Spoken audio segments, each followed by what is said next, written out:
Ce déjeuner-là, je pense, dont je me rappellerai toute ma vie, a changé ma vie. Il y a une phrase que m'a toujours dit mon père, moi, qui m'a beaucoup marqué, c'est qu'il vaut mieux un petit chez soi qu'un grand chez les autres. Et j'avais l'impression, quand bien même je gérais la boîte, que j'étais pas chez moi. Une intégration, c'est comme un mariage en fait. T'as 50% des mariages qui crachent, moi je suis convaincu que t'as 50% des grèves dans les boîtes qui marchent pas non plus. Je suis chez mes parents, dans le salon, un vendredi matin, et j'ai un appel de Vincent qui me dit écoute voilà, on veut investir dans Wold. Il m'annonce une valo qui est folle. Au début je le crois pas. Aujourd'hui en France, il y a un vrai sujet dans les grands groupes français, au niveau de la tech, c'est que t'as 3 projets sur 4 qui soit vont dépasser les délais, soit vont dépasser les budgets, soit parfois vont même pas voir le jour. Assez rapidement, tu m'appelles et tu me dis « Ouais Louis, on va signer un contrat avec tel gros groupe du CAC 40 ». Comment vous arrivez à les convaincre de signer dès le début avec vous? Et c'est ce qui explique aujourd'hui votre chiffre d'affaires assez délirant pour la jeunesse de l'entreprise. T'as l'audace, t'as l'excellence et t'as l'entraide. Et donc Erwan écoutait l'échange. Je dis écoute, je le sens pas, c'est pas clair quoi. Il me dit je vais le rappeler parce qu'il y a quelque chose qu'on n'a pas creusé et moi j'y crois à ce truc-là. Et au final on signe avec eux. Les produits développés par les talents Wold sont utilisés par des dizaines de millions de Français. Toi, tu l'aurais acheté? Potentiellement ouais. Et on se serait viandé. Je pense même que j'aurais acheté les deux. Bienvenue dans Equity Conversation, le podcast qui parle private equity, M&A et entrepreneuriat. Aujourd'hui, on reçoit Mickaël Finel, le fondateur de la société Group Wold, et on va évoquer avec lui son aventure entrepreneuriale, comment il a réussi en 2 ans de passer de 0 à 23 millions de chiffre d'affaires. On évoquera ses relations avec son associé Erwan Hero et avec Vincent Kinbale, le fondateur d'EDG qui investit dès le départ dans la société Wold. Pour nous aider, n'oubliez pas de liker, de commenter et de vous abonner à notre chaîne YouTube. C'est très important pour nous, ça nous aide pour le référencement et surtout, ça nous donne beaucoup de courage pour continuer ce super projet. Alors place maintenant à l'épisode avec Mickaël. Vous allez le voir, ça va déménager. À tout de suite.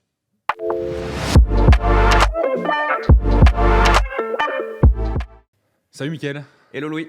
Comment tu vas? Super et toi? Bah super, je suis trop content de te recevoir aujourd'hui. Moi aussi super heureux d'être là. Et j'en parlais juste avant avec les équipes qui étaient aussi super contents que je vienne. Parce qu'on fait plein de trucs super cool en ce moment chez Wold. Et j'ai hâte de te les raconter. Ok, super. Bon, on se connaît très bien. C'est vrai. À la fois sur le volet perso et sur le volet pro. Il y a quelque chose qui m'intéresse et c'est la raison pour laquelle je pense qu'on pouvait partager nos échanges qu'on a régulièrement entre nous avec toutes les personnes qui nous écoutent aujourd'hui. C'est qu'il y a un peu moins de 3 ans, tu es venu dans mon bureau et tu m'as dit « Salut Louis, je vais créer une boîte ». On a créé la boîte et aujourd'hui, la boîte, elle fait plus de 23 millions de chiffre d'affaires. Ça sera tout le sujet du podcast, c'est de savoir comment vous avez fait cette prouesse. En prenant un super avocat comme Louis. Ça, c'est le premier point, mais je pense que c'est une évidence. Mais blague à part, l'intérêt aujourd'hui de notre échange, c'est de faire comprendre aux personnes qui nous écoutent comment vous avez réussi à avoir cette croissance fulgurante et une croissance fulgurante qui ne cesse d'avoir encore beaucoup de promesses et comment, avec ton associé, avec vos associés, puisque vous n'êtes pas que 2 avec Erwan, on y reviendra, vous allez pouvoir tenir les promesses assez dingues que vous êtes fixées tous ensemble. Avec grand plaisir. Mais avant de commencer tout ça, est-ce que tu peux te présenter en quelques mots pour les personnes qui ne te connaissent pas encore? Je m'appelle Mickaël Finel, j'ai 35 ans, je suis marié, j'ai 2 petites filles. Et je dirais que je suis un entrepreneur dans l'âme depuis que je suis tout petit. J'ai eu un master de finance à la Sorbonne. À la suite de ça, j'ai fait un premier stage en finance de marché. Ça m'a pas forcément plu parce que pas assez concret. J'ai fait un stage en finance d'entreprise. Ça m'a pas forcément trop plu non plus parce que j'avais l'impression de raconter l'histoire des autres. Et tout de suite après, j'ai créé ma première start-up qui était une app de dating dans les bars et les boîtes de nuit. Donc en gros, on est en 2016 et je crée cette première boîte. On est vraiment à l'avènement de la tech, du produit. Et moi, je me passionne pour ça. Donc je crée cette boîte avec 2 potes, Hugo et Harry. On part développer l'application aux Philippines parce qu'on n'avait pas forcément trop d'argent. Et l'idée était plutôt bonne. Donc c'était une app de dating dans les bars et les boîtes de nuit et ça permettait de voir tous les garçons et les filles autour d'eux et de s'envoyer des verres virtuels. En gros, de digitaliser l'expérience en boîte de nuit. On était persuadés qu'on avait l'idée du siècle. Et ça donnait quoi? Un crash inouï. 3 utilisateurs. Dramatique, les gens ne comprenaient pas. L'interface client était mauvaise, mais c'est juste qu'on était jeunes. Et c'est là que je comprends que le digital, c'est un métier qu'il faut connaître. Et pour le coup, ça m'a aussi beaucoup passionné. Donc je me dis, ok, je vais vouloir créer une boîte un jour dans le digital, mais il me faut les compétences. Et j'ai envie de te dire que c'est à ce moment-là, en fait, je m'en rends pas compte, mais que naît Wold après. Et donc je me dis, la meilleure manière d'apprendre sur le digital, c'est de faire du conseil en digital. Et je rejoins, juste après donc, le crash de cette boîte, qui ne nous a pas coûté beaucoup d'argent, mais voilà, un cabinet d'accélération digitale, artisanale, sur Paris. Je fais 6 mois, j'apprends les rouages, je commence vraiment au bas de l'échelle, mais je me rends compte que j'ai pas d'impact. Par contre, l'industrie me plaît énormément, ce que je fais, ça me plaît, remplir les problématiques pour les clients, ça me plaît. C'est un truc qui me plaît, mais je me dis, ok, j'ai pas assez d'impact, il faut que j'aille chercher un petit peu plus haut. Et j'avais cartographié un petit peu les pontes de l'industrie, et parmi eux, il y avait donc Vincent Klimbel. Et je me dis, ok, ce mec-là, il a créé une boîte, en l'occurrence, elle s'appelait Ametix, 500 personnes, super connus, ils avaient créé le meilleur développeur de France, super visible. Et je me dis, cette personne-là m'intrigue, m'attire, il faut que je rentre en relation avec elle. Et comment est-ce que je peux faire pour rentrer en relation avec elle et derrière, potentiellement, pour le rejoindre. Ce déjeuner-là, je pense, dont je me rappellerai toute ma vie, a changé ma vie, vraiment. Parce que qu'est-ce qui se passe ce jour-là? En fait, ce qui se passe ce Parce jour-là... que du coup, à ce moment-là, tu étais employé d'Ametix, c'est ça? Pas du tout, justement. J'étais employé de l'entreprise précédente pour laquelle je bossais, qui s'appelait Ok. Ingima. Donc cabinet de 80 personnes, comme je te disais, super artisanal. Mais j'ai envie de rentrer chez Ametix parce que j'ai envie de rejoindre Vincent. Et je me dis, ok, il faut que je rentre en contact avec lui. Et donc je suis à une poignée de main de lui, on me le présente. Et c'est là où je dis, tu vois, pour les auditeurs qui nous écoutent, que c'est vraiment important, je pense, avec le recul aujourd'hui, je pense que ce qui a fait aussi le succès de Wolt, dont on va parler après, c'est la capacité à ce que des rencontres importantes, on en fasse des vraies opportunités. Et je pensais pas que ce déjeuner-là allait pour le coup changer ma vie. Bref, tout ça pour te dire qu'on me met en relation avec lui. J'étais jeune avec lui, dans un restaurant de sushi à Levallois. Tu sais, c'est ce genre de rencontre dont tu te rappelleras toute ta vie. Et on se donne rendez-vous à 12h30. On se quitte, il doit être 16h. Et j'ai une approche, je pense, très audacieuse où c'est moi qui lui raconte sa vie, en fait. Et donc on est là, à se parler. C'est lui qui est censé me raconter sa vie, qui il est, et me draguer pour que je le rejoigne quelque part. Parce qu'ils avaient besoin aussi de commerciaux en interne chez eux. Sauf que c'est moi qui lui raconte. Et je pense qu'à ce moment-là, il me prend pour un martien. Il se dit, mais qui est ce mec qui connaît toute ma vie, en long, en large, en travers? Et il me dit, écoute, on se connaît pas forcément plus que ça, mais si ce que tu me dis est vrai, on va faire un long bout de chemin ensemble et on va pouvoir potentiellement faire des grandes choses. Et donc il me dit, tu vas venir à côté de moi, je vais te laisser ta chance, on va voir ce que ça va donner, et si t'es bon, tu auras plein d'opportunités avec moi. Donc moi, génial, je le rejoins. Là, on est en 2018, je démarre vraiment pareil, au bas de l'échelle, tu vois, sales. Très vite, je monte une business unit. Chez Ametix. Donc là, tu es recruté chez Ametix. Exactement. Donc là, j'ai rejoint Ametix, j'ai rejoint Vincent. Très vite, au bout de 2 ans, je monte une business unit de 60 personnes, plusieurs millions d'euros, etc. J'explose. Et Vincent avait déjà vendu Ametix pour le coup. Et il avait déjà l'idée de créer European Digital Group, dont on va parler après. Ouais. Et donc, lorsqu'il quitte donc Ametix pour rejoindre European Digital Group, il m'appelle et il me dit, voilà, t'as explosé chez nous, cadeau de sortie quelque part, je te refile les clés du bébé. Et donc je me retrouve à 29 ans. Alors, on était 3 donc à la tête de la boîte, une boîte de 500 personnes, plusieurs dizaines de millions d'euros de chiffre d'affaires, je crois qu'on faisait 70 millions de chiffre d'affaires à l'époque. J'ai 29 ans, cool, tu vois. Et en fait, ce qui s'est passé, c'est que 1 an avant, on rachète une boîte qui s'appelle Brains, et un des fondateurs de Brains s'appelle Erwan Hero. Okay, le fameux. Le fameux. On y reviendra. On y reviendra. Et donc en fait, on se retrouve à gérer Ametix à 3, Erwan, moi et une autre personne. Vincent quitte et je me retrouve en fait à avoir eu une ascension un peu fulgurante. J'ai un salaire quasiment de footballeur, j'ai 29 ans, je co-gère, on va dire, une boîte de plus de 500 personnes. C'est juste incroyable. À 29 ans, quand on te donne les clés d'Ametix avec autant de chiffres d'affaires, etc., tu te dis, mais en fait, défi accompli, je suis arrivé tout en haut et j'ai envie de faire autre chose déjà? En fait, je vais te dire, je m'en suis rendu compte plus tard, mais dès mon arrivée chez Ametix, je savais quel était mon objectif derrière. Parce que c'était vraiment intrinsèque à moi, quoi. Je savais que je voulais être chez moi. Et il y a une phrase que m'a toujours dit mon père, moi, qui m'a beaucoup marqué, c'est qu'il vaut mieux un petit chez soi qu'un grand chez les autres. Et j'avais l'impression, quand bien même je gérais la boîte, je mettais en place les process, etc., que j'étais pas chez moi. Et donc j'avais cette envie-là. Et ce qu'il faut savoir, c'est qu'à ce moment-là, se passe le Covid. Les enjeux changent énormément. Les besoins changent. Les talents qui faisaient partie d'Ametix avaient besoin de beaucoup plus d'impact, de sens. C'est l'avènement du télétravail, c'est l'avènement de beaucoup de sujets autour de l'innovation. Et c'est là où je me dis, OK, il y a vraiment une place à prendre. on peut profiter d'un momentum parce que pour le coup, on peut arriver donc post-Covid. Donc, je pense que tu vois la différence entre une boîte comme Ametix où il fallait faire pas mal de changements et c'était potentiellement un peu lourd, tu sais, de faire bouger un gros paquebot comme ça. On avait l'opportunité de créer, Et de repartir d'une feuille blanche. de repartir d'une feuille blanche exactement et de pouvoir allier à la fois, tu vois, ce côté très agile et très premium.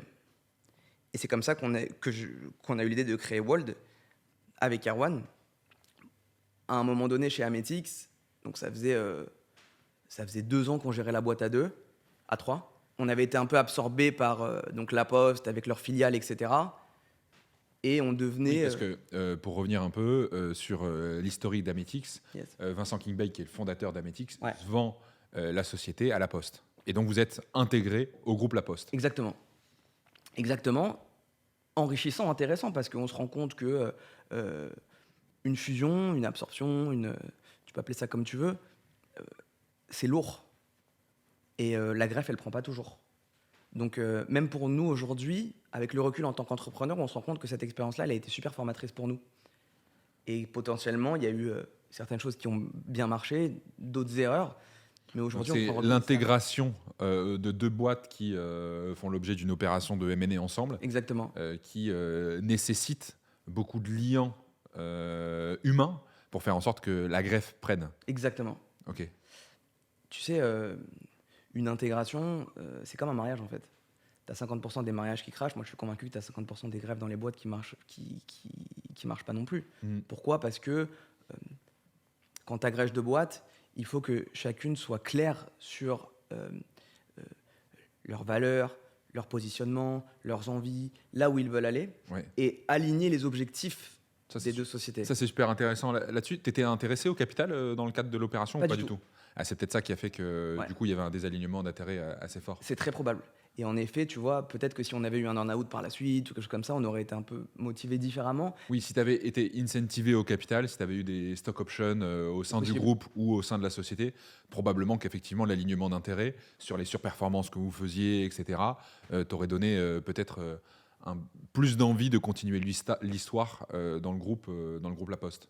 C'est probable. J'aurais peut-être eu un petit sursis de quelques mois supplémentaires, mais dans tous les cas, je savais que j'allais créer ma boîte quelques mois plus tard. Mais en effet, ça aurait pu être un des leviers pour eux, pour nous garder plus. Ok, c'est quoi le déclic avec Erwan lorsque vous voyez pour la première fois et vous dites allez, c'est bon, on va créer notre boîte. Quels sont les deals que vous avez eus ensemble dès le départ? Quels étaient les points importants pour toi pour te Ouais. dire bah en fait c'est Erwan que je veux choisir? Ça, on s'en est rendu compte un peu plus tard. Mais en fait, l'excellence, qui fait partie vraiment des valeurs de Wold aujourd'hui, c'est le bon match. On va dire que l'excellence, c'est le bon mélange entre à la fois la réactivité, l'efficacité et l'esthétisme. Et c'est vrai que moi, je suis très porté, on se connaît, sur la réactivité, sur l'efficacité. Et Erwan, pour le coup, que tu connais aussi, Erwan, il y a une phrase qu'il dit souvent, c'est la perfection est dans le souci du détail. Tu vois. Donc lui, il est vraiment porté là-dessus. Moi, je suis plus... Toi tu débroussailles et tu fonces devant Exactement. et Exactement. lui il va tailler Exactement. le Moi, je suis chemin plus- après quoi. 100%. Moi, je suis plus done is better than perfect. Et lui, c'est peut-être qu'avant de rendre sa copie, c'est mais attends, peut-être que j'aurais pu faire encore mieux, etc. Et je pense que c'est ce qui a construit notre association, notre complémentarité, Mais et c'est ce qui a fait la qualité de Wall. C'est ça qui est dingue dans votre duo chez Wold avec Erwan, c'est qu'en fait, et il suffit de vous voir tous les deux, et je ne sais même pas te dire comment, mais on sait que vous êtes différents. Ça se voit, ça transpire dans vos personnages que vous êtes différents. Mais en même temps, on sent que malgré toutes ces différences et de richesses que vous avez chacun respectivement, il y a quand même une certaine forme d'unité. Déjà peut-être sur l'ambition, parce que c'est ça aussi où vous avez peut-être dû vous mettre d'accord. Peut-être que c'était naturel, mais quand vous êtes parlé, vous dites c'est quoi l'ambition quand on crée une boîte from scratch? Est-ce que vous parlez de ça? Est-ce que vous vous dites dans 2 ans on fait 23 millions de chiffre d'affaires par exemple? En fait, on l'a compris, enfin, on ne se l'est pas forcément dit. Je pense que ce qui fait la réussite, en effet, on est très différents, mais ce qui fait la réussite de notre association aujourd'hui, c'est un schéma de valeurs commun. c'est le respect, la valeur travail, la capacité de remise en question. Erwan, c'est quelqu'un que j'apprécie, que je considère énormément. Il a des valeurs dingues. Et il m'a aussi beaucoup, beaucoup, beaucoup appris sur plein de choses. Et en effet, je te rejoins sur le fait qu'on est très différents sur la forme, mais que dans le fond, comme je te le disais, voilà, ce qui fait la qualité de notre association, c'est la valeur respect, la remise en question, l'envie de plaire aussi. Tu sais, les premières semaines quand on était chez Wold, je pense que tu étais venu au bureau, on était dans une salle de 4 mètres carrés avec 2 téléphones et 2 ordinateurs, et on était là et on lâchait pas. Et je me rappelle déjà à l'époque, tu me dis, mais regarde, c'est amazing, tu vois, on a ça, on a ça. Exactement. T'as vu là, on a une super machine à café. Et tout. Exactement, exactement. Mais déjà là, en fait, c'est ça qui était. Enfin, ce qui est génial aussi à ce moment-là, c'est que t'avais envie de tout casser. Et même dans ton petit 4 mètres carrés, vous étiez à 4 dedans. Complètement. Tu trouvais ça dingue, tu vois. Complètement. Parce qu'on était chez nous. Et c'est ça qui changeait la donne, tu vois. Et en effet, tout de suite, on a voulu se plaire. Et c'est ça ce qui fait aussi la qualité, je pense, de l'association. C'est une remise en question, comme je te le disais, un curseur de l'ambition qui est équivalent. Et en fait, on a vu qu'on n'allait pas forcément se tromper quand on a créé la boîte, parce que on a fait des heures et des heures d'ateliers de réflexion pour construire Wold et pour créer ce modèle vraiment à l'embouchure entre à la fois un très haut niveau de qualité, on fait vraiment de la tech sur mesure, mais à la fois une grande proximité et une grande agilité. Je pense que c'est ça qui a fait la force. Mais tu vois, quand on a réfléchi le modèle, on collait des post-it, je m'en rappelle, pendant le Covid, et son degré d'attente par rapport, ne serait-ce qu'au site internet, tu vois, c'est lui qui avait trouvé l'ADN graphique de Wold, le noir, le doré, le blanc, pour tout de suite avoir cette approche luxe, premium. C'est lui qui l'a trouvé. Et c'est juste incroyable. Et aussi, ça a démontré nos valeurs, très audacieuses, etc.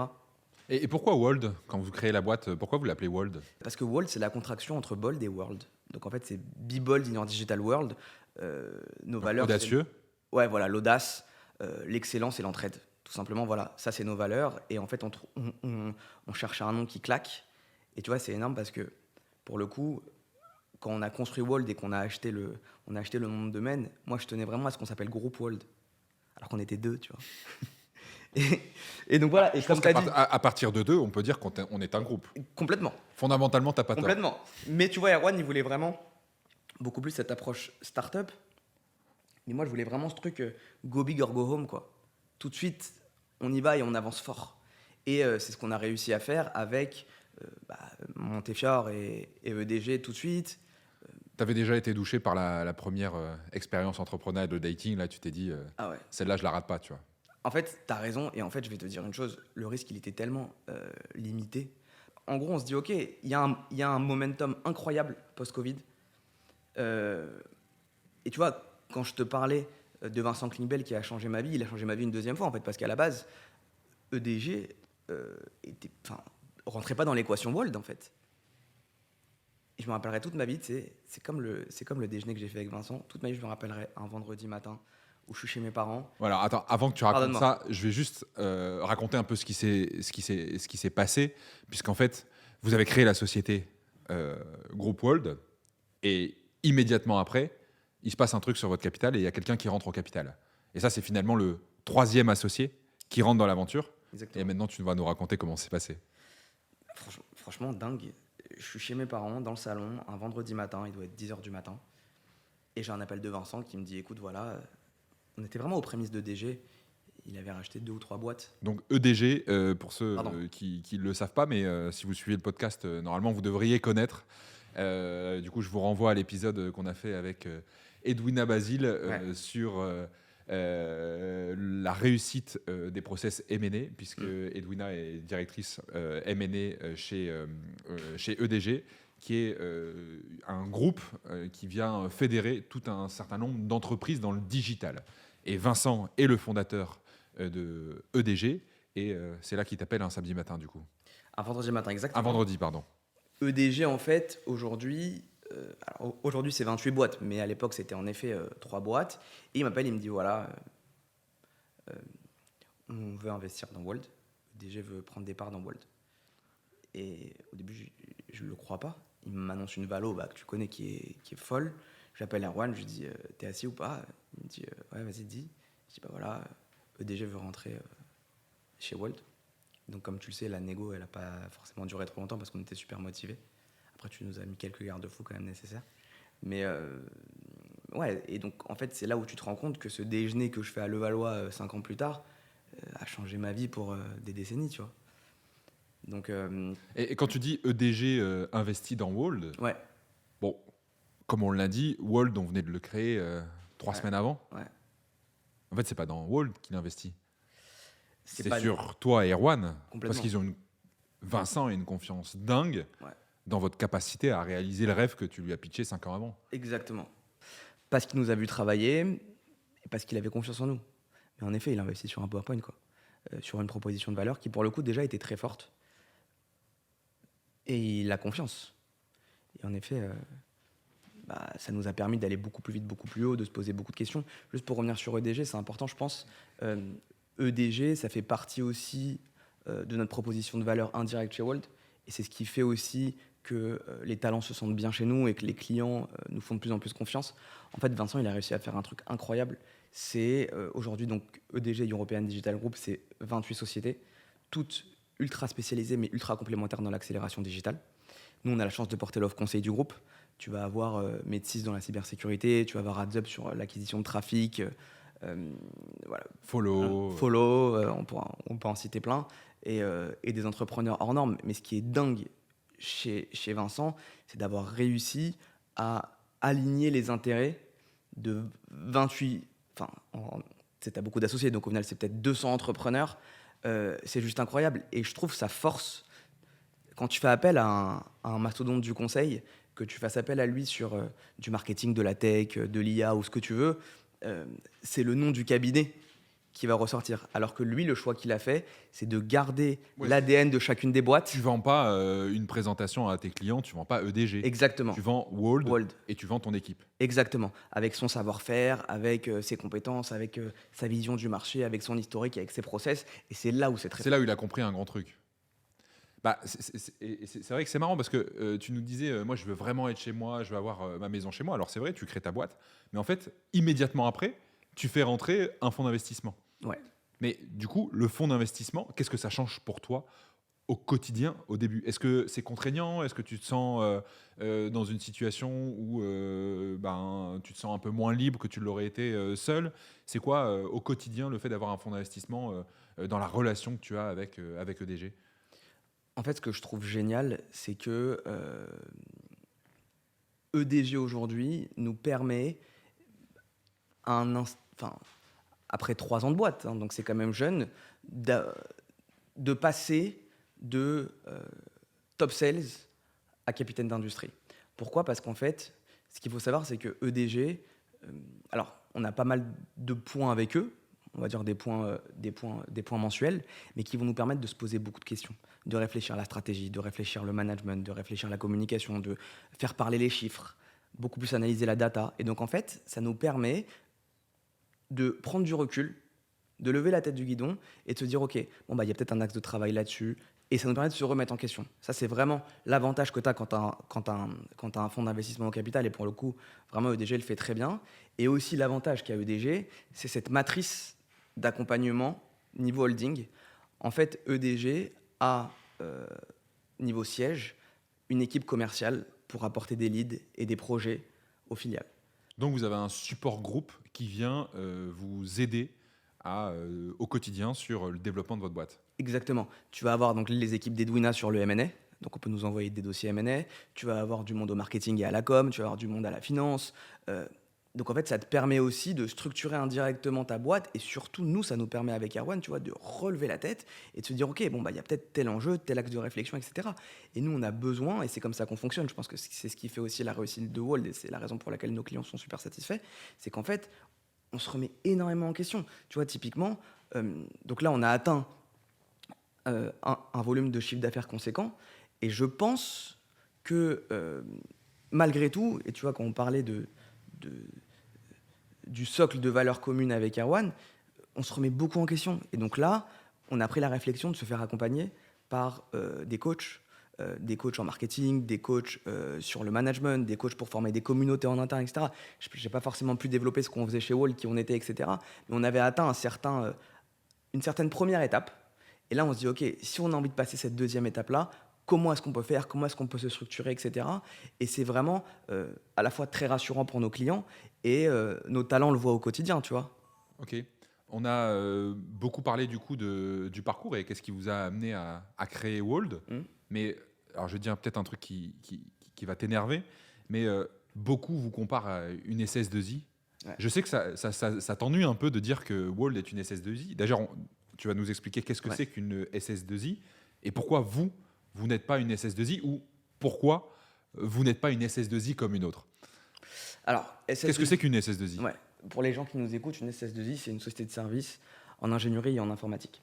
Donc en fait, ils vont détacher des consultants en mission pour des clients sur des besoins très spécifiques. Ok, concrètement, demain, j'ai envie d'adapter Soris Avocat à Digital, l'IA. Vous allez détacher, vous, des consultants que vous avez salariés de votre côté pour venir en interne travailler sur le développement de mes solutions digitales. Alors, Wall n'est pas une SS2I. Une partie de notre activité peut s'apparenter à ce que va faire une SS2I. On y vient. On y vient. On n'est pas une SS2I.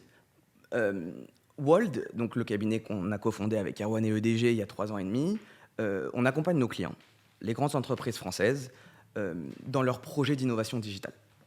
Okay, donc on va les accompagner sur le product management, sur le marketing digital, sur la tech et sur la data. Concrètement, c'est quoi le marketing digital pour un grand groupe comme vous accompagnez? C'est quoi une fiche de mission classique que vous traitez tous les jours? Alors, ce qu'il faut savoir, c'est que déjà, nous, donc on a cette offre en effet où on va être capable de détacher en mission des consultants, mais on a aussi et surtout une offre conseil. Et donc, je pense que ce qui fait la force de Wold aujourd'hui, ce qu'il faut savoir très clairement, c'est qu'aujourd'hui en France, il y a un vrai sujet dans les grands groupes français au niveau de la tech, c'est que tu as 3 projets sur 4 aujourd'hui en France qui soit vont dépasser les délais, soit vont dépasser les budgets, soit parfois vont même pas voir le jour. Pourquoi ? Parce que tu as un cloisonnement décisionnel très fort, les process sont lents, tu as une culture de la documentation, tu as une culture du sur-reporting, et en fait, Wold, on va intervenir, nos talents vont intervenir pour leur prendre de la charge mentale, pour leur prendre de la dette technique, pour leur prendre de la dette projet, et faire en sorte qu'eux puissent servir au mieux leurs clients. Donc, très factuellement aujourd'hui, les produits développés par les talents Wold sont utilisés par des dizaines de millions de Français. Typiquement, on va travailler pour des grands e-commerçants. On va travailler parmi donc les plus gros e-commerçants français. On va travailler dans le domaine du luxe. On va travailler, on a développé des applications mobiles pour des grands acteurs dans le domaine des médias, dans le domaine des paris hippiques, dans l'énergie. En fait, Wold aujourd'hui, donc c'est des projets qui vont être utilisés par des dizaines de millions de Français. Nos talents développent des projets utilisés par des dizaines de millions de Français. Et on va vraiment travailler sur la colonne vertébrale de l'économie française pour faire en sorte d'accompagner nos clients. On l'a vu, tu vois, avec un Swile, avec un Too Good To Go, avec un Uber, etc. Aujourd'hui, on demande aux grands groupes français d'avoir une approche start-up agile. Sauf que, comme je te le disais, ils ont des vraies problématiques bureaucratiques. Okay, et donc, l'idée de Wold, c'est d'être capable de les accompagner pour faire en sorte d'avoir cette approche la plus start-up possible. Donc, pour revenir à ce que tu me demandais au niveau du marketing digital, quand on construit un site de seconde main, par exemple, pour un fleuron de l'industrie française, parce qu'ils avaient des enjeux green, RSE, etc., et qu'on vraiment on leur propose ce projet-là, qu'au final on le met en place, bah derrière, quand on parle de marketing digital, c'est comment est-ce que tu emmènes du trafic sur le site ? Quels vont être les enjeux d'omnicanalité? Quels vont être les enjeux d'acquisition de trafic sur les réseaux sociaux? Quels vont être les enjeux, tu vois, de drive to store, du digital au physique, du physique au digital? C'est ça, en fait, le marketing digital. Et c'est là qu'on les accompagne. C'est en fait, une fois qu'on a réfléchi avec eux le projet, qu'on a mis en place le projet, donc l'application est live, comment est-ce que derrière, tu amènes du trafic sur le site? D'accord. Il y a un truc qui m'intéresse aussi, mais ça revient un peu à votre construction et à un peu votre secret sauce. Yes. Parce que dès lors qu'on avait créé la société, assez rapidement, tu m'appelles et tu me dis ouais, Louis, on va signer un contrat avec tel gros groupe du CAC 40. J'ai besoin de toi pour le contrat. Comment on fait? Et il y a un truc à ce moment-là, qui m'étonne beaucoup. Je dis mais attends, tu vas signer vraiment ce gros groupe tout de suite? Comment un énorme groupe, et les énormes groupes du CAC 40 que vous accompagnez, toutes les grandes boîtes françaises que vous accompagnez, en fait, vous font confiance dès le départ, alors que vous êtes une jeune société et que globalement vous avez toutes vos preuves à faire. Comment vous arrivez à les convaincre de signer dès le début avec vous? Et c'est ce qui explique aujourd'hui votre chiffre d'affaires assez délirant pour la jeunesse de l'entreprise. Dans nos valeurs intrinsèques, et elles sont placardées dans le bureau, tu as l'audace, tu as l'excellence et tu as l'entraide. Ok. Et je pense que ça, c'est vraiment notre approche audacieuse, de se dire que tout de suite, on va essayer d'aller chercher parmi les meilleurs talents de la place et parmi les meilleurs clients de la place. Parce qu'on se dit qu'on répond à une vraie problématique, comme je te le disais, d'une offre sur mesure et à la fois très agile. Et en fait, on n'a juste pas eu peur. Parce qu'on savait qu'on répondait à une vraie problématique, à un vrai besoin. Oui, mais le truc, c'est que. Alors, pardon, je challenge un peu la Bien sûr, question, vas-y. mais en fait, finalement, le marché ne vous attendait pas à ce moment-là.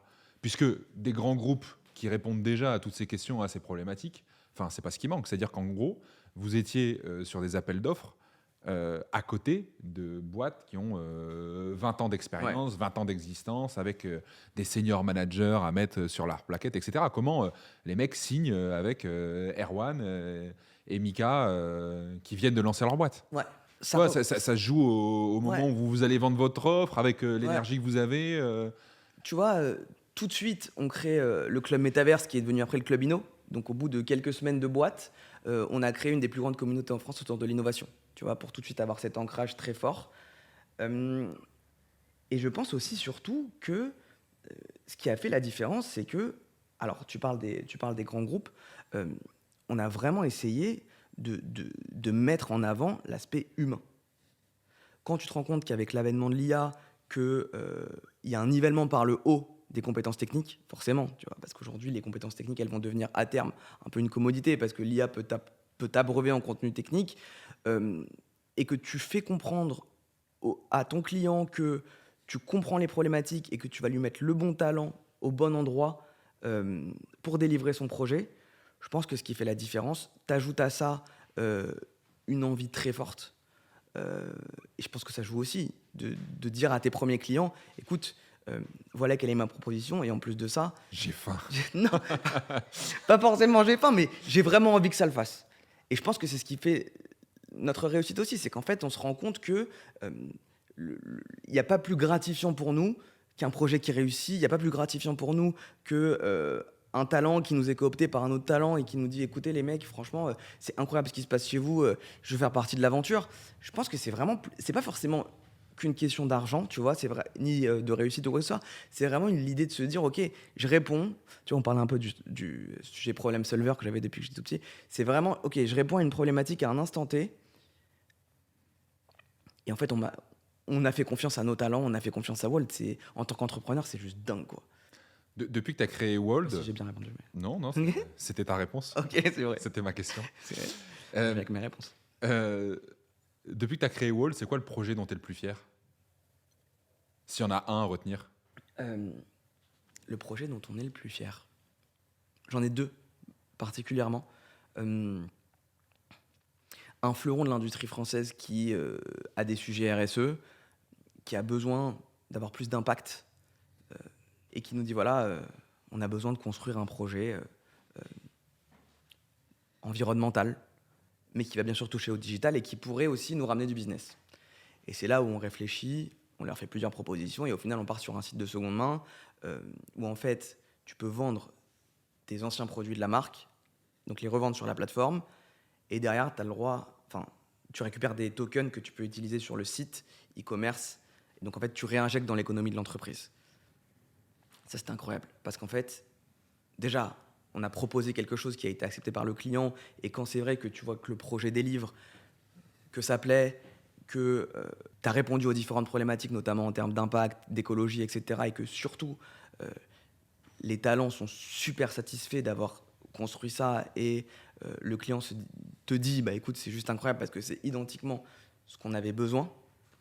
Je te parlais de texte sur mesure, ça c'était dingue, et on en est vraiment super fiers.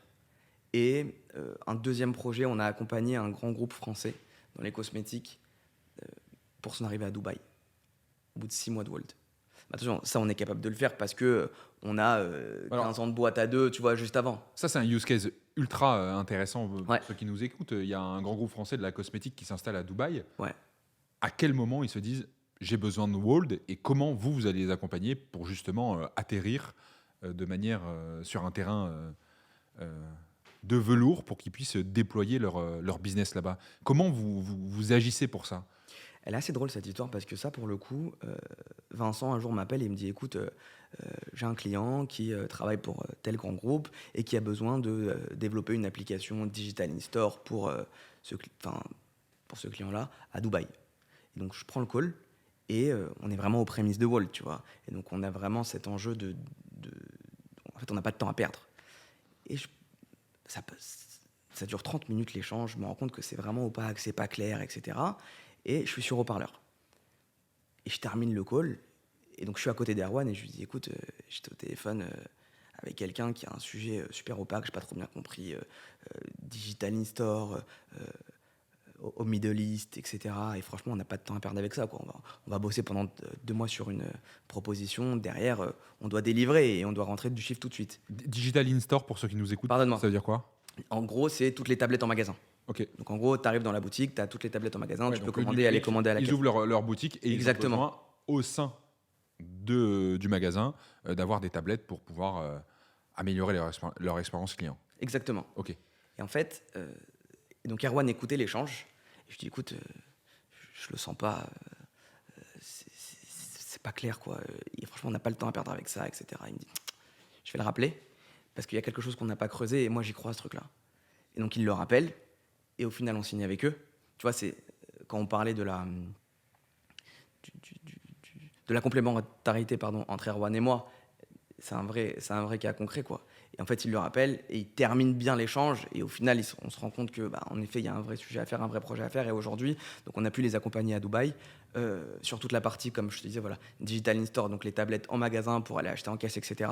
Et sur toute la partie aussi clienteling, donc les tablettes des vendeurs en magasin pour derrière avoir la gestion des stocks, etc. et de proposer de l'upsell.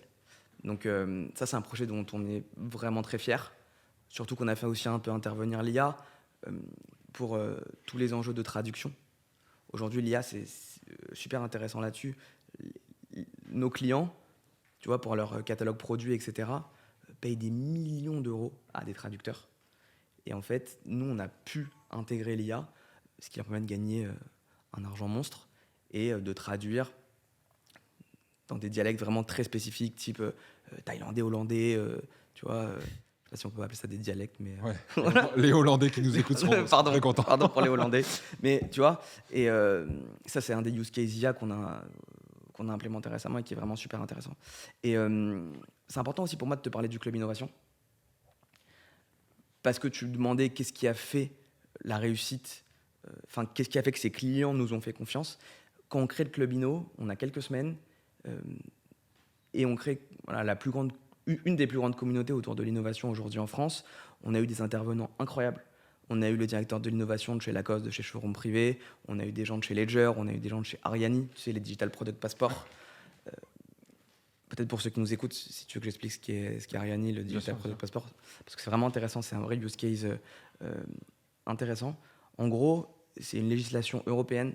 Il va y avoir l'obligation légale de traçabilité des produits, textiles ou autres. Et en fait, Ariani construit et vient s'intégrer au niveau des sites e-commerce des marques des Digital Product Passport. Donc en gros, c'est le passeport digital. Et derrière, quand tu achèteras un polo, un t-shirt, un jean ou ce que tu veux, tu pourras avoir le tracé, savoir où est-ce qu'il a été créé, quelle est la composition du produit, est-ce qu'il a déjà été revendu une première fois, par où est-ce qu'il est passé, est-ce qu'il a fait un trajet par la mer ou quoi. Et ça, c'est juste incroyable. Bref. Et donc en fait, le Club Innovation, c'est une fois tous les 2 mois. C'est un environnement 100% immersif avec des écrans à 360. C'est champagne illimité, entre autres. et voilà. Donc c'est vrai que tout de suite, on a voulu y aller fort. Et je pense que c'est ce qui a fait aussi que ces clients-là nous ont fait confiance. Et depuis que vous avez créé la boîte, il y a des choses que vous avez ratées ou des choses où vous étiez pas loin de faire une grosse connerie pour le développement de votre boîte? Ouais. Est-ce qu'il y a des échecs que vous avez eus ou des échecs que vous avez failli prendre, des mauvaises routes que vous auriez pu prendre? Ouais. Franchement, ouais. Pour le coup, sur la partie build-up, comme je te disais, euh, on a regardé. Build up, donc du coup, Build- c'est racheter une boîte pour développer cette boîte et faire l'objet d'une acquisition. Exactement. On a regardé des boîtes et en fait, on n'était juste pas mature. Et on a failli racheter 2 boîtes. Au final, ça s'est pas fait. Et en fait, on n'était pas mature, comme je te le disais. Si t'es pas clair sur tes process, si t'es pas clair sur ta vision, si t'es pas clair sur tout ça, Si vous n'avez pas terminé déjà le travail que vous deviez faire chez Wold, c'est exactement, compliqué de se dire on va racheter une boîte et on va faire le travail avec eux. exactement, exactement. Et Et qu'est-ce qui vous arrête à ce moment-là? Parce que je pense qu'on se connaît bien quand tu te dis bah vas-y, je vais acheter une boîte, je vais faire une opération de M&A.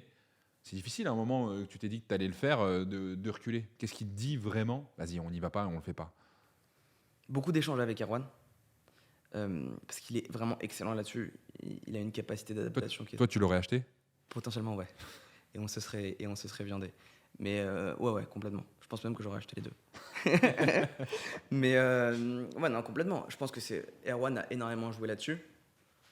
Le recul aussi de Vincent, le recul d'Edwina, quelques signaux faibles, des positionnements, ouais, un feeling. Mais tu as un exemple où, du moment dans le process M&A où tu dis vas-y, non, il faut pas y aller?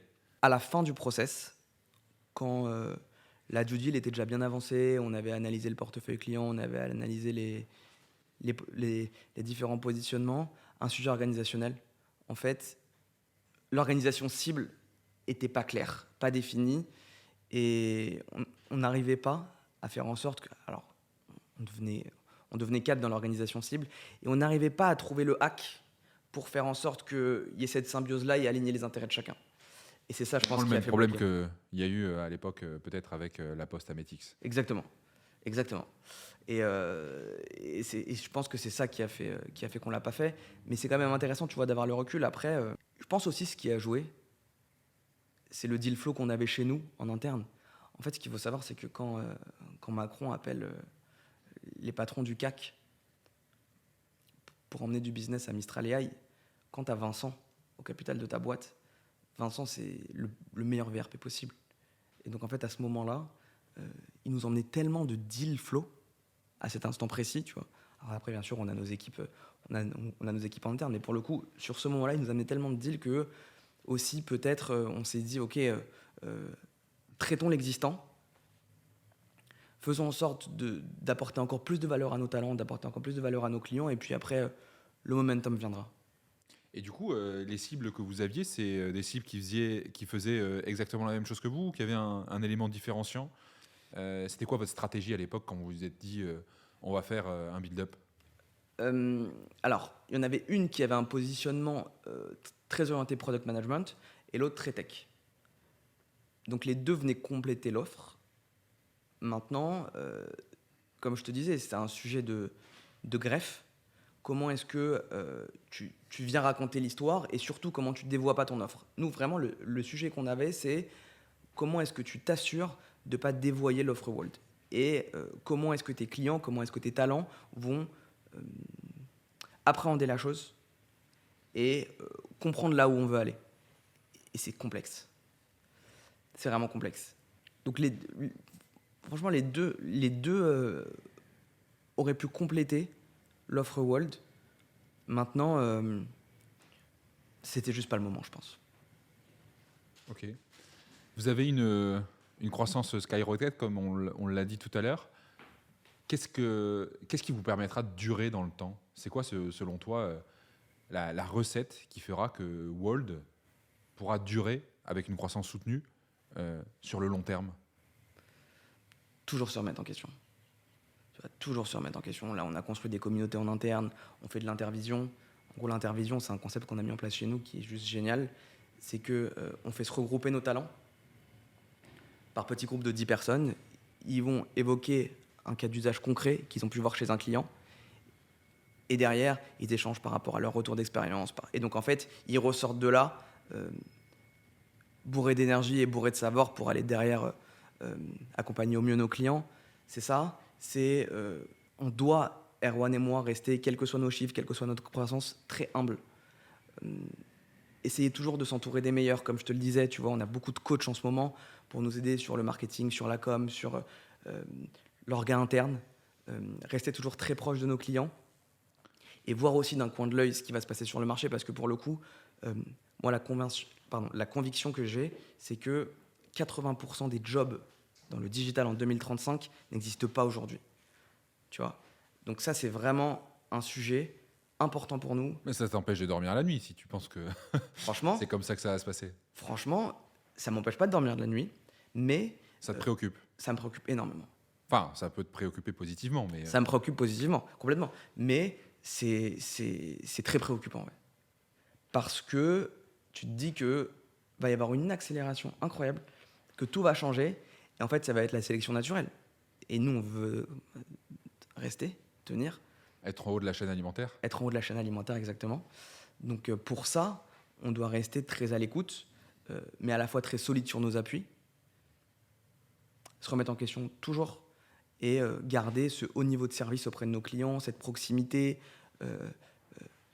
nécessaire. Et c'est quoi tes outils justement pour te projeter en 2030-2035 ? Je sais pas, tu fais des lectures, des rencontres. Tu as parlé du club de l'innovation, donc j'imagine que au sein de ce club, et c'est ce que vous faites, vous recevez des personnes qui vont faire de la prospective. C'est quoi les outils que vous avez justement, toi, même personnellement, pour réfléchir au métier de demain, qui n'existe pas encore ? Ça passe par, encore une fois, une proximité client incroyable, parce que personne d'autre que nos clients qui ont des enjeux très concrets au quotidien, tu vois, peuvent nous expliquer quelles sont leurs problématiques et qu'est-ce qui va arriver, tu vois, comme élément qui pourrait pour le coup bazarder leur marché. Et nous, de notre côté, on a ce travail, bien évidemment, de veille, mais on doit surtout faire en sorte de créer des moments pour que nos talents, aujourd'hui, vraiment, Wold réunit parmi les plus grands prodiges de la tech. Donc, le savoir-faire, ils l'ont. Okay ?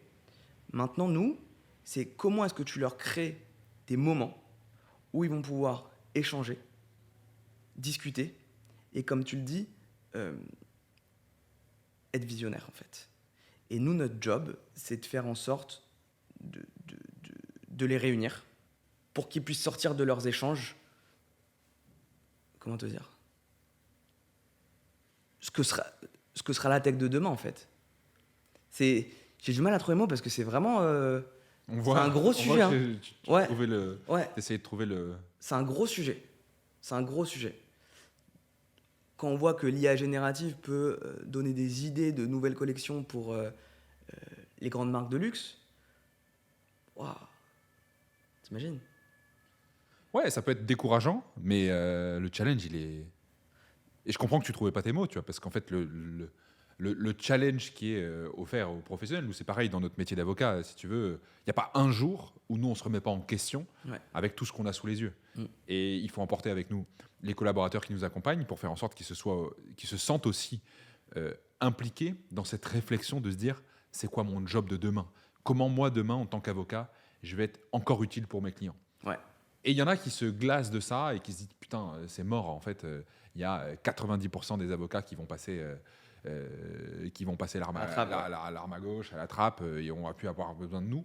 Mais moi, c'est pareil que toi. Si tu veux, ce qui m'anime, c'est de me dire, mais s'il doit en rester qu'un, il y a une chose qui est sûre, c'est que ça sera moi, tu vois.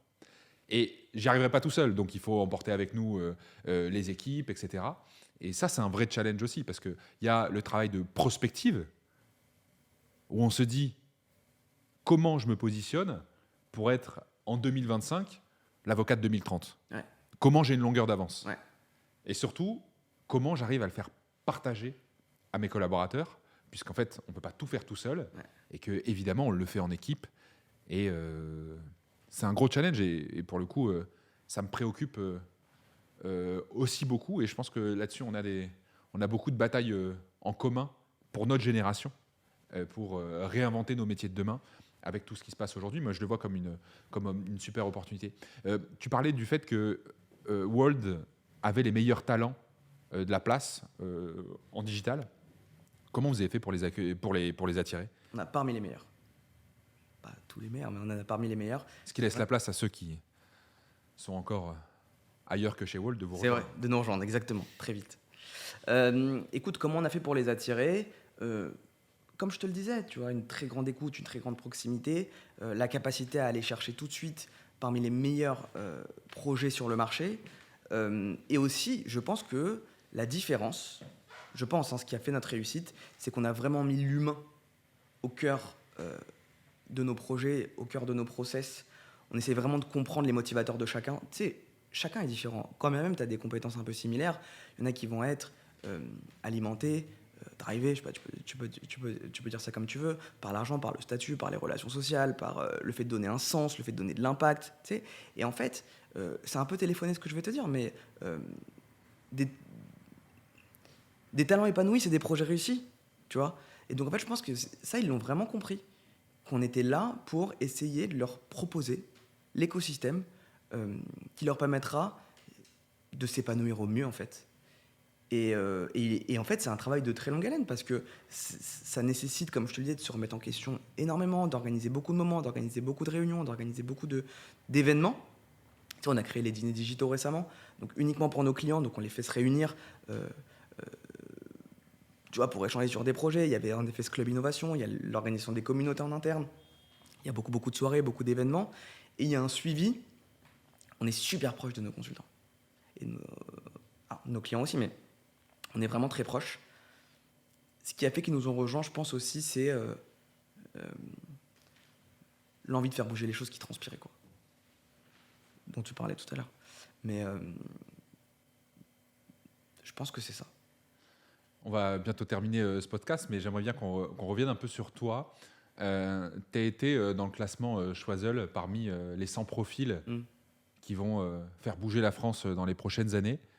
Ça fait quoi d'être dans un classement aussi prestigieux que celui de Choiseul, toi personnellement, quand tu reçois ça? Franchement, ça fait super plaisir. Ça fait super plaisir. Toujours rester humble, vraiment. Et on se connaît. Tu sais tout le travail, tout le volume de travail qui a été fait, le volume horaire qui a été fait, tous les maux de tête qu'il y a pu y avoir associés. Donc c'est aussi un peu le sentiment alors pas du travail accompli parce qu'on n'est qu'au début, mais d'une certaine reconnaissance qui fait super plaisir. Et tu vois, pareil, ça participe à promouvoir Wold énormément. Et moi, ce que j'aimerais, vraiment, c'est que les talents qui font partie de la boîte aujourd'hui se disent « Ok, c'est génial qu'un de nos cofondateurs ait pu avoir ce titre-là, on est à la bonne place, au bon moment, au bon endroit. » Et j'espère aussi que nos clients peuvent se dire, avec ce genre de distinction, « Ah, cool, on travaille avec Wold et ils ont les bonnes réponses à nos questions. » D'ailleurs, c'est très marrant le sens du collectif que tu as, parce que je me rappelle que lorsque tu avais été dans le classement, je pense qu'au lieu de dire je suis trop fier, je suis trop content, etc., tu as remercié, je pense, tout de suite Erwan. Bien sûr. Tu as remercié Vincent et tu as remercié toutes les personnes et qui travaillent chez Wold. Bien sûr. C'est important pour toi C'est pas important. le collectif? C'est primordial. Moi, depuis que je suis tout petit, je suis un fan de foot. Et on l'a vu avec le PSG, tu vois.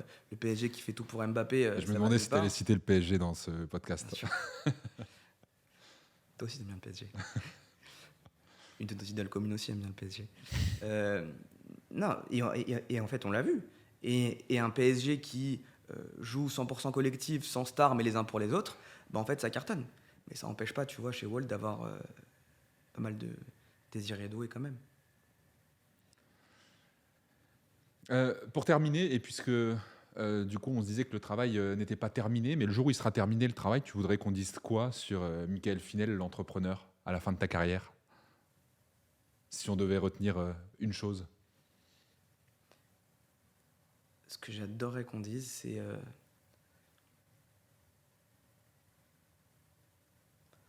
franchement, il n'a pas de regret à avoir.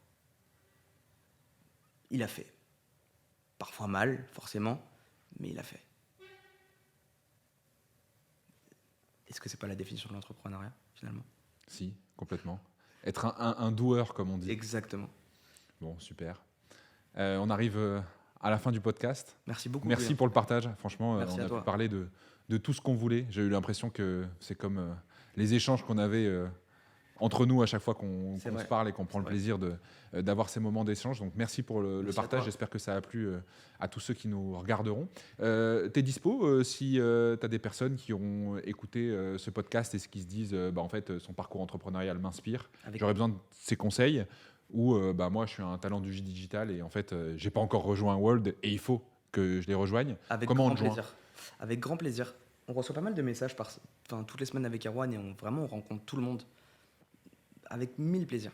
Tout ce qu'on pourra donner comme conseil, même présenter des gens peut-être, mettre en relation avec certaines personnes, avec grand plaisir. Donc tu peux donner mon numéro de téléphone, mon mail, avec grand plaisir.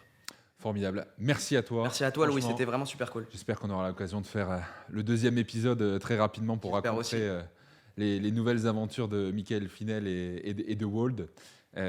Merci vraiment et puis j'espère que ça aura plu à Merci à toi. Merci des beaucoup à personnes ceux qui qui nous nous ont écoutés. Voilà, à très vite. À plus. Salut.